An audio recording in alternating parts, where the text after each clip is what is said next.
Welcome to Luca is a Billionaire, where the only thing I invest in is your answers. You begin by isolating the drive quickly. Power down, swap cables and ports, and mount the disk in a USB enclosure if available. Once done, boot into BIOS or a recovery USB and confirm the drive is detected.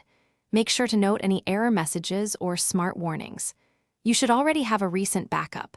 If not, clone the drive sector by sector now so you preserve data. This prevents data loss while you proceed into repair tools and lowers risk during the next steps.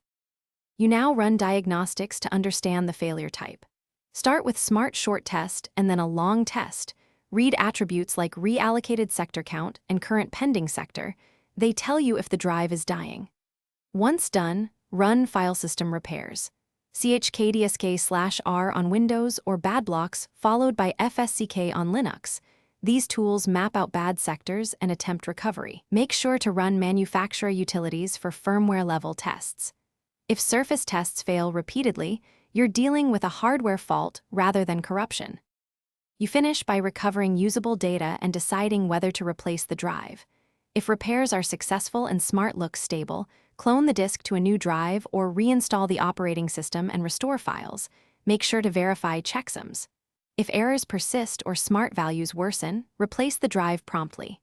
Once done, rerun diagnostics on the new device.